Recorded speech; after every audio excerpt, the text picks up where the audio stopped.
Good morning. To begin with, this presentation looks at the media and entertainment sector, specifically OTT platforms, which are currently transitioning from high growth phase to a profitability driven phase. Over the last few years, platforms have aggressively acquired users through heavy content investment and competitive pricing. However, today we see a shift.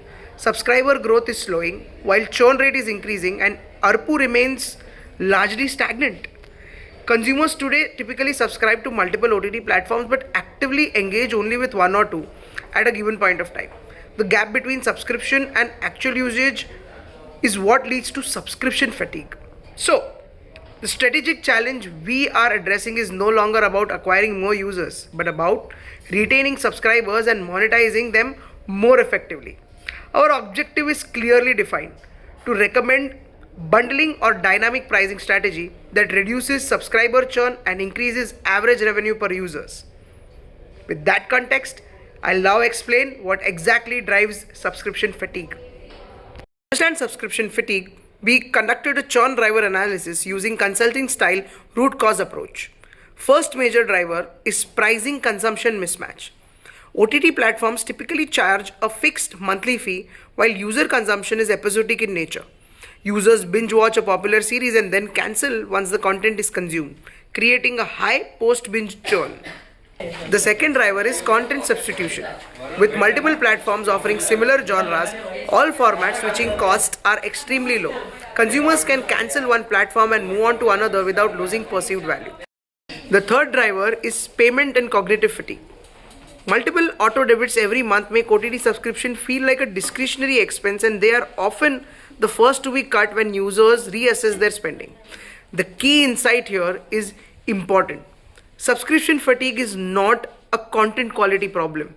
It's a structural monetization and pricing problem which requires a strategic solution rather than more content spending.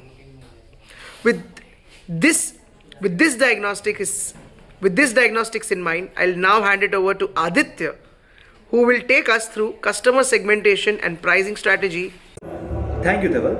To build a right pricing strategy, it is essential to understand how different user segments consume the content and contribute to churn and revenue.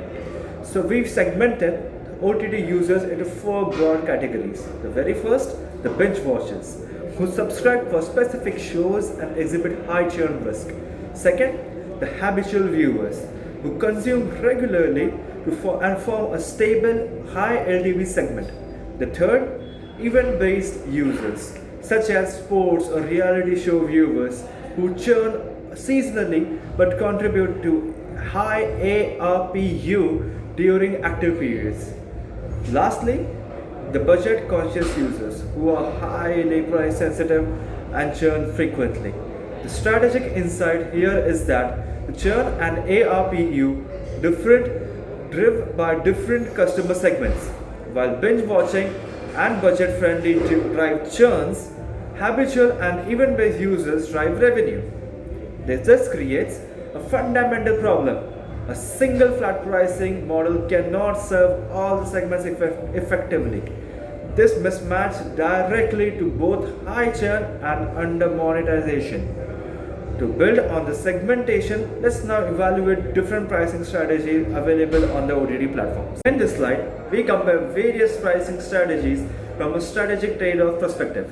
Traditional flat subscriptions offer simplicity but result in high churn, especially after binge consumption. Ad-supported tiers can help to reduce the churn among price-sensitive users but can cap the ARPU potential.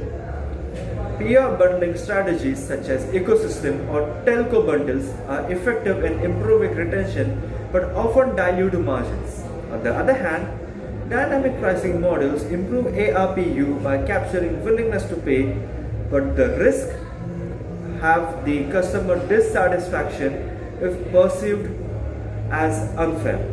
When we evaluate these options together, a hybrid monetization model clearly dominates.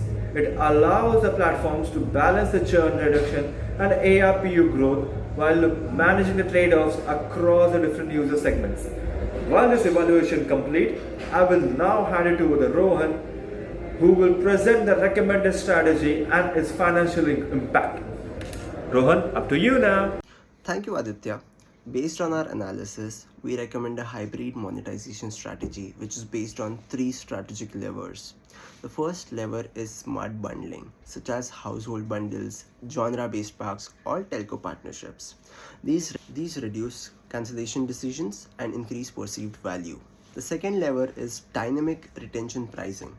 Instead of letting users cancel after binge watching, platforms can offer target post binge discounts or downgrade options, converting churn moments into retention opportunities.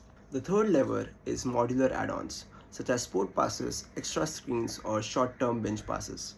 These allow platforms to increase ARPU from high intent users without increasing base subscription prices. Together, these levers align pricing with actual consumption behavior, which is core strategic gap that we identified earlier. To quantify the impact of this strategy, we looked at subscriber economics. Currently, with an average ARPU of Rs 200 and a monthly churn rate of 6%, the average subscriber lifetime is about 16.7 months, resulting in an LTV of approximately Rs 2000. Post implementation, we assume a conservative 10% increase in ARPU to Rs 220 and reduce in churn to around 5.2%. This extends the subscriber lifetime to roughly 19.5 months and increases LTV to about Rs 2570. This represents a nearly 28% uplift in customer lifetime value, achieved without increasing content spend. To conclude, this analysis shows that OTT profitability will be driven by not producing more content but by monetizing attention more intelligently through strategic pricing decisions.